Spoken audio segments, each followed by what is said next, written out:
Hey, what is up? Welcome to this episode of the Wantrepreneur to Entrepreneur podcast. As always, I'm your host, Brian Lofrumento, and I am so excited about today's episode because not only do we have an incredible guest and fellow entrepreneur, but this is one of those episodes where I can unequivocally say that this applies to each and every one of you listeners. I don't care where you are in your business life cycle. Today's guest is going to get you fired up and ready to start making moves, and not just any moves, but strategic, smart, informed moves backed by systems and real tangible growth. So let me introduce you to today's guest. His name is Breven Thomas. Brevin is the founder of ScaleSmart Leadership, which is a company dedicated to helping CEOs, executives, and small business owners think better, move faster, and grow with more confidence through peer advisory groups. Having built a 7-figure business himself, Brevin now works alongside leadership coaches to help them scale their practices while delivering measurable value to the leaders they serve. When he's not working, you'll likely find him golfing, fishing, or cheering on the Chicago Bears with his family. And I'll tell you what, even though he's coming to us from the middle of winter in Chicago, he's going to warm all of our minds and hearts up with all the possibilities for growth in our near future. So I'm excited about this one. Let's dive straight into my interview with Breven Thomas.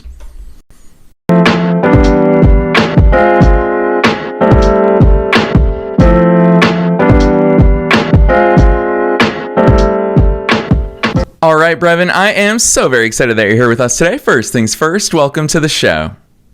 Thanks for having me. Excited to be here. Heck yes, so excited to hear about all these things because you love business growth. I'm convinced as much as I do and so many of our listeners do. So, Brevin, let's start with you personally, though. Take us beyond the bio. Who's Brevin? How'd you start doing all these cool things? Yeah, so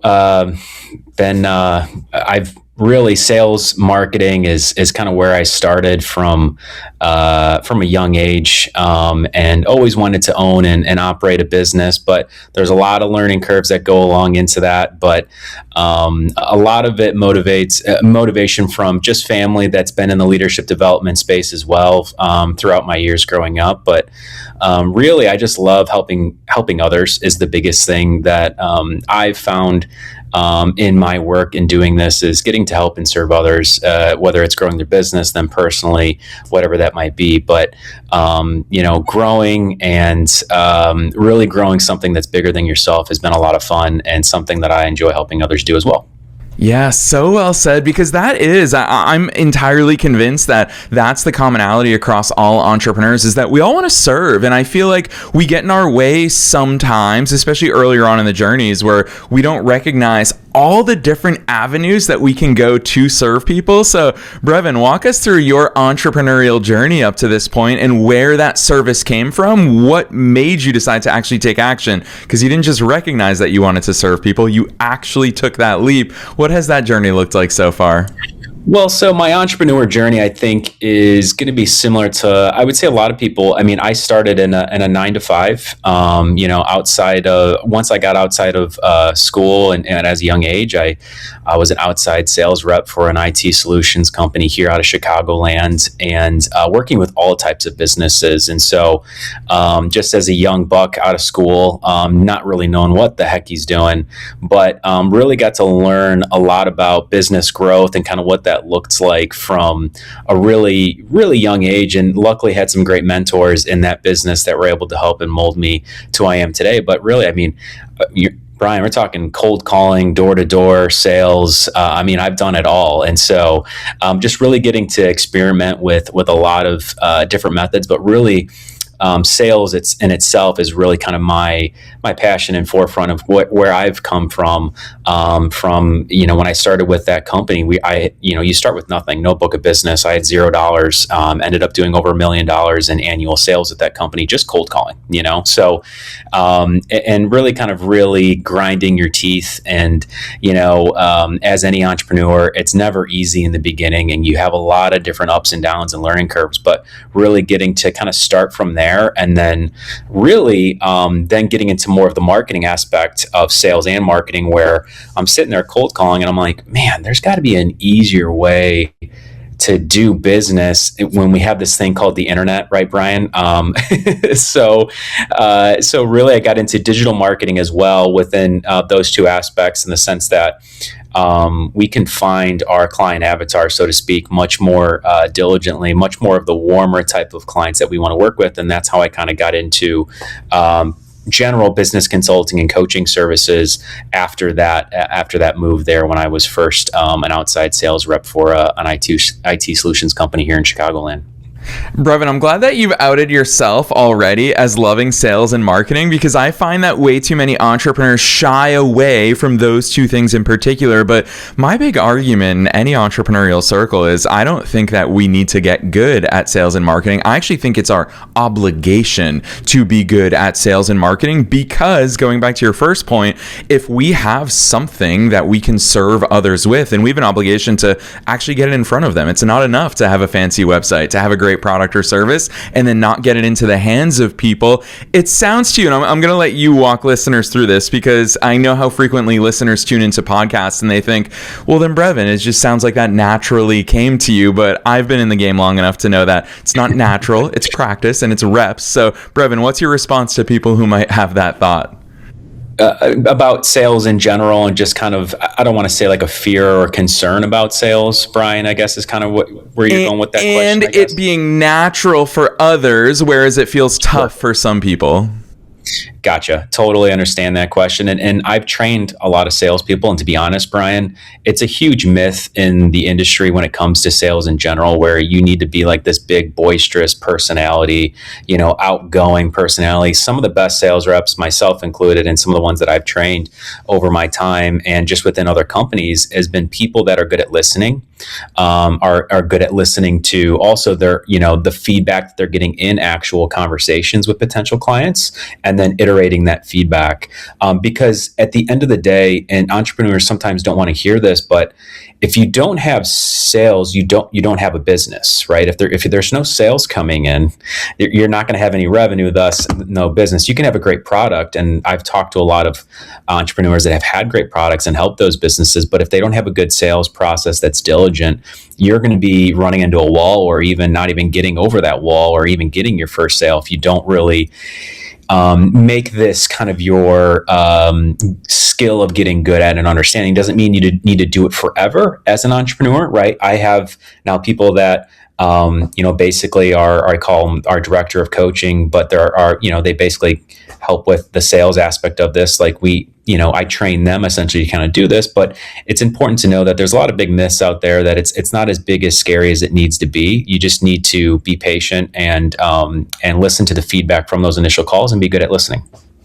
Yeah, and I'm going to throw this in. I know a lot of people like talking about AI in today's world, but Brevin, I think it's really cool. When you and I first started figuring this stuff out, we didn't have ChatGPT available to all of us. And I think it's so cool that these days, most people show up to meetings with AI note takers. So we have those transcripts now. And it's really fun living in 2026 when we can take all of these conversations, feed it into AI, and get an objective third-party view of, hey, here's what really worked. Here's how you can change things. That's just my personal take on it. Brevin, how much is AI factoring into the way you're viewing this stuff now? Yeah, for sure. And there's obviously from just general scripting, positioning of how you're saying things, but really getting feedback from AI. There's a lot of tools out there that do it in regards to, as simple as, hey, you give them for conversations where you closed a client, and then you give them recordings of other salespeople or yourself from calls that didn't close, and it can give you really instant feedback very quickly in regards to what went wrong, or where you missed something, or maybe you misunderstood what somebody was saying. But the other thing of AI and this is important just in the coaching realm that we're in when it comes to coaching, is there's other things that AI doesn't necessarily read, which is body language, tonality, how you say things versus what you're saying. So there's other things that you still need to be conscious of, but AI is definitely a great tool, specifically for beginners too, new entrepreneurs to really kind of get a better grasp, more confidence when they're going into those conversations, for sure. Yeah, Brevin, let's talk about something that's been there since the beginning of time, because it's your bread and butter. And I think that you have such a different view of when you say coaching. I know that you say it through a different lens of oftentimes it's watered down because there's coaches in every single domain these days. Talk to us about the way that you view coaching. So I'm really excited to get into peer advisory groups and all the value adds that you bring to the table there. But let's start high level with your view into that coaching world.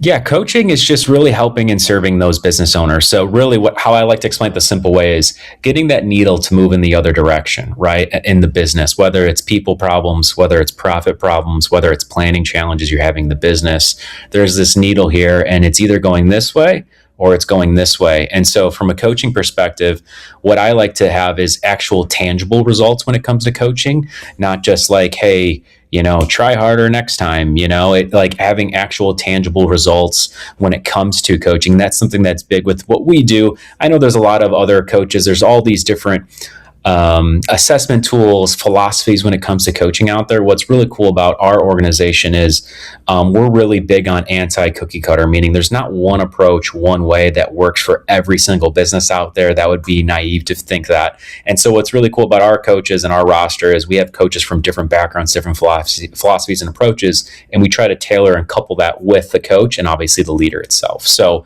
there's not a one size fits all is really kind of to your question there, Brian. There's not really a one size fit all in the coaching space. It's really just helping others move the needle in the right direction.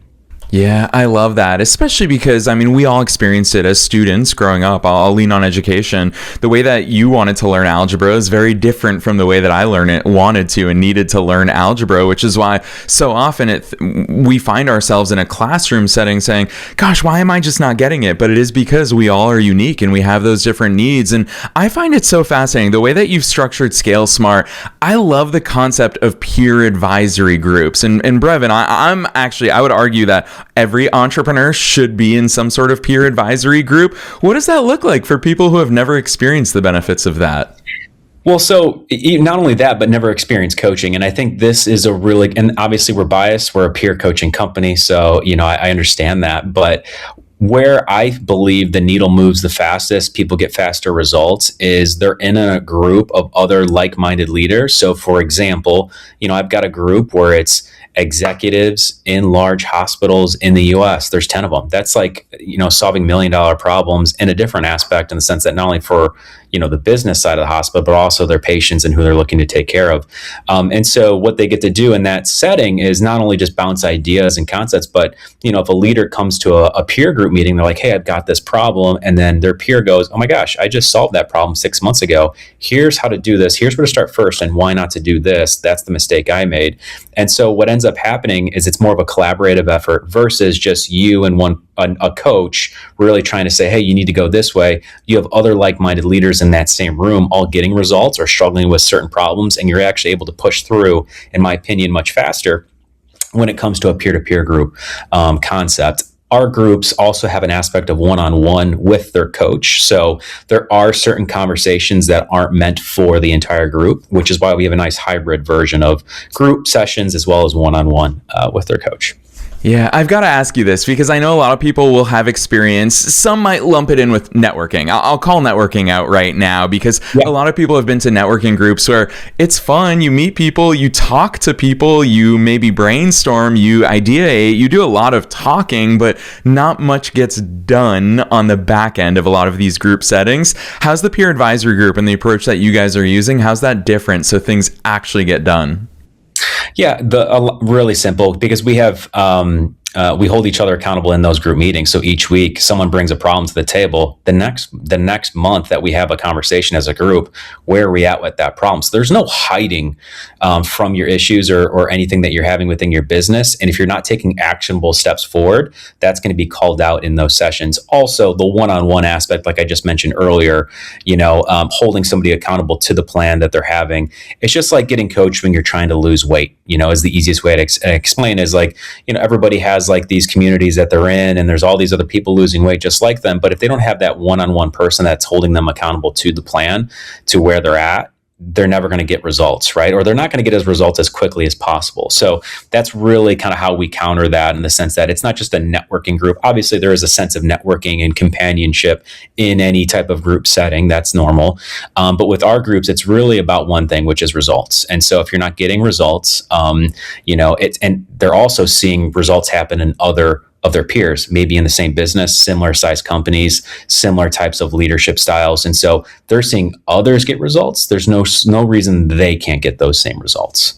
Yeah, I love that attitude towards it, Brevin, because accountability, it's something that we talk a lot about in all entrepreneurial circles, because in a 9-to-5 job, we have that built-in accountability. But as entrepreneurs, we don't have a boss, so to speak. And so to be surrounded by peers who are also making moves, that's a natural accountability level. But my thought here is structure. I feel like accountability fits in with structure. And that's the other thing that's kind of lacking when it comes to entrepreneurial life. And obviously the nature of knowing, hey, next week I've got this meeting with my peer group, and the week after I've got a one-on-one with my coach. That introduces some structure. What does structure look like within these peer advisory meetings for people who maybe haven't been in that sort of entrepreneurial structure system? What's that look like?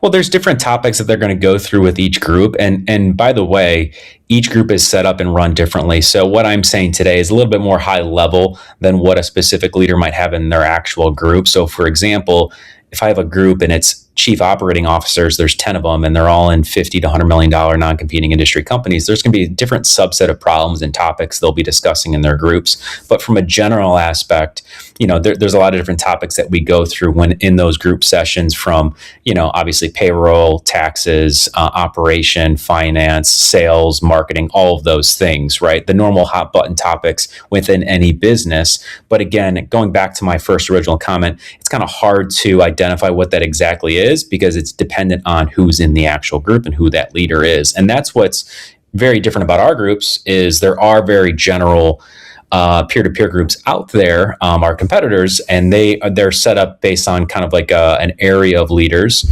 Ours is more geared towards specific leaders and a limited number of them, if that makes sense. So that's where we won't run into issues where, you might have a small business owner, for example, that's struggling to meet payroll that month, and they want to talk about taxes. And the small business owner comes to the group meeting like, guys, I've got this major problem. Like, I don't meet payroll till next, like, if I don't meet payroll next month, like, I'm done.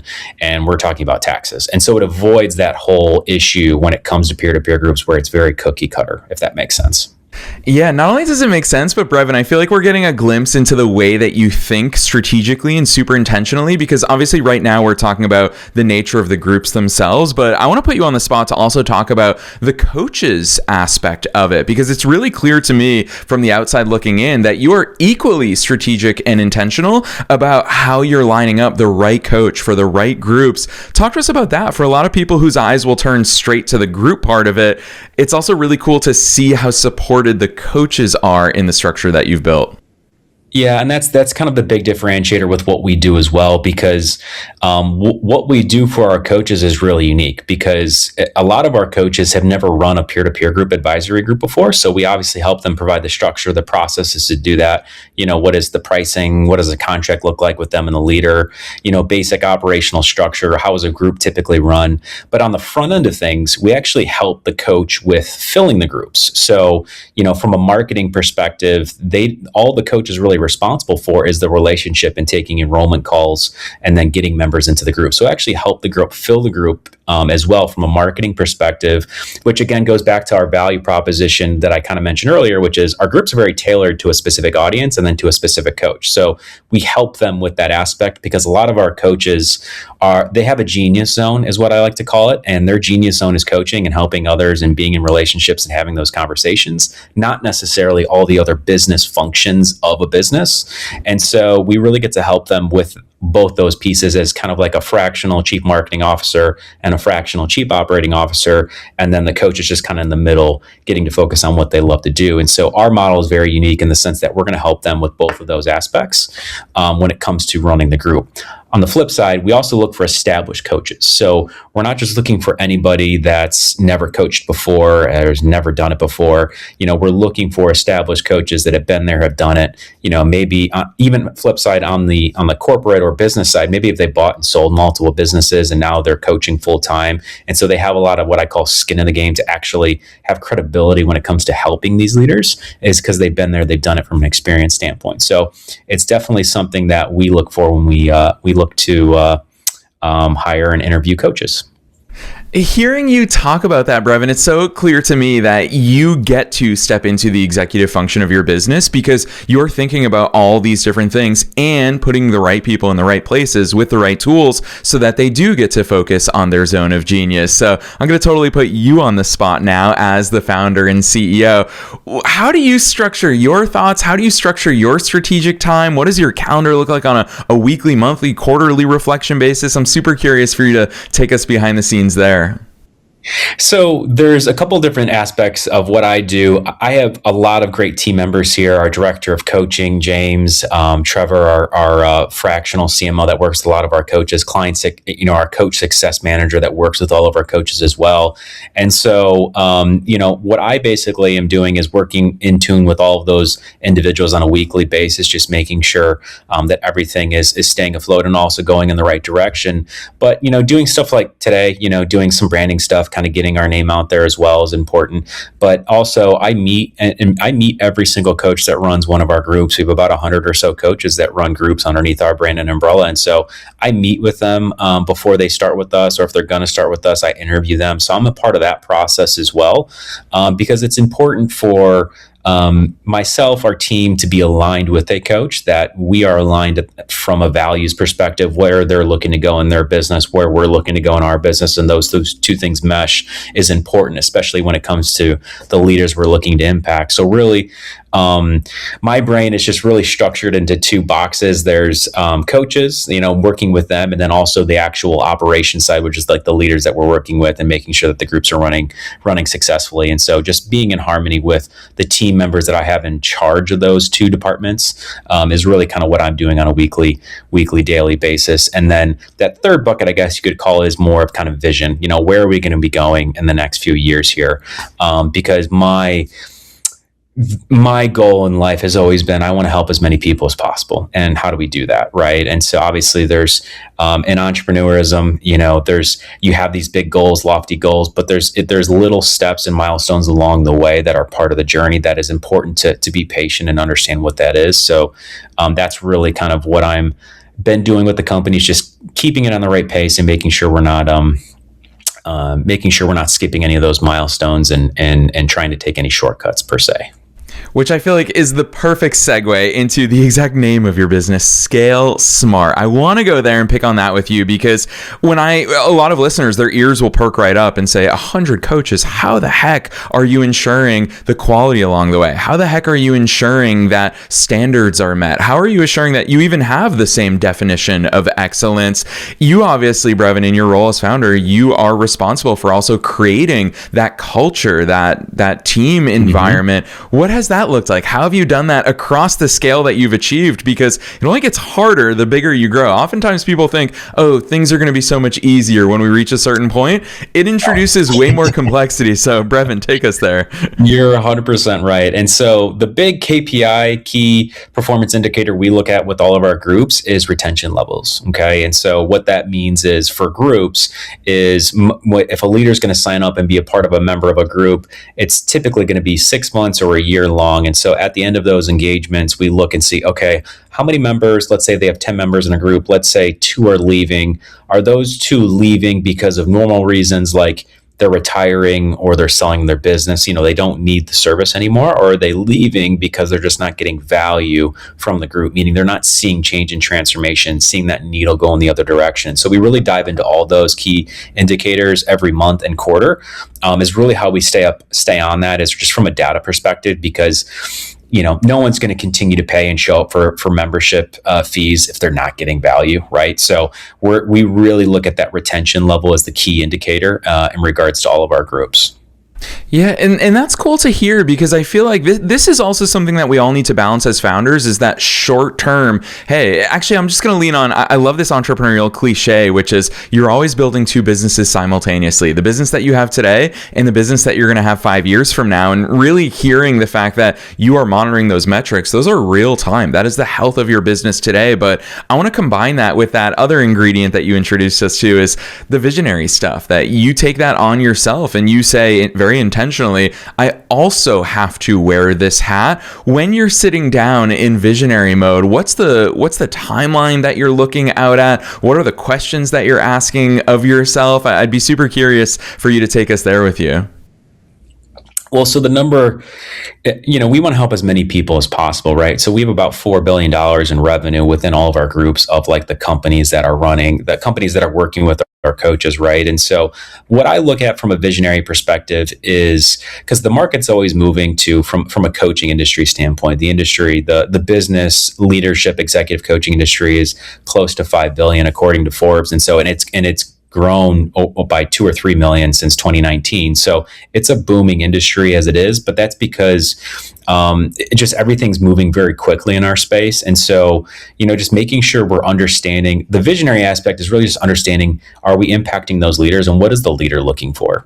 And so just making sure that we're still hitting all of those standards. And then from a growth perspective for ScaleSmart, obviously the more coaches we add, the bigger and faster we're going to grow as well. So how many number of coaches do we want to add in this year? How quickly do we want to add them on? How quickly do we want to expand their groups? And so just looking at all those metrics, because we are a small team, we're lean as a team itself. It's also important as the visionary to make sure we're not burning out our team members, because, my team is very important to me, and I want to make sure that we're all having fun and doing the things that we enjoy doing, but at the right rate, right? There's the hustle mode of the entrepreneur, but when you have a team involved, you want to make sure that we're doing it at the right pace, and also just making sure we're keeping in tune with, there's other things in life other than work. But for some entrepreneurs like myself, like work is our life and we love it and that's what we enjoy doing. So I get that. But for some team members, it might not be that case, right? And so just making sure I'm staying in tune with our team and we're growing at the right pace. So that's really kind of the visionary aspect that I get involved with when it comes to that type of stuff. And that's also part of your secret sauce. That's one of the hardest things to get right in business and in life is, of course, the people component. So, Brevin, for people who are hearing this, and obviously you love your team, it's very clear to see that. And for people seeing this saying, what is it that you're looking for when you're identifying team members? How are you gauging those things that you're looking for? What is that part of acquiring talent? What does that look like? And maintaining talent. I'm going to throw that in there as well, Brevin. Yeah, so that's obviously a big struggle for every business right now. Just in general, in the United States, is retention, and just obviously that's why we get a lot of leaders coming to us and business owners, is they're running into a lot of people problems. But for our company specifically, what I've been trying to do is just work with personalities and people that have the same.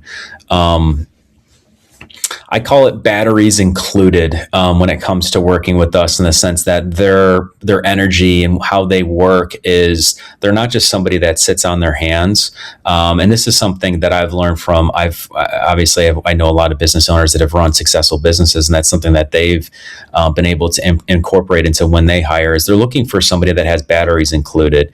When they get hired, from whether it's someone that's lower entry to an executive, when they're hired, they're not just sitting on their hands. Okay, I did everything I need to do today. Now, they're sitting there going, okay, how can we improve things? How can, I'm done with my task here, but I know I could probably get this task done a little bit faster if we had this process in place. So I'm looking for individuals like that have that kind of mindset when it comes to work in general, is how can we continue to grow at myself as a leader or an executive, or just even a lower entry person, to get to that next level. And so that's what we're looking for when it comes to new team members. Obviously, it's easier said than done. Okay.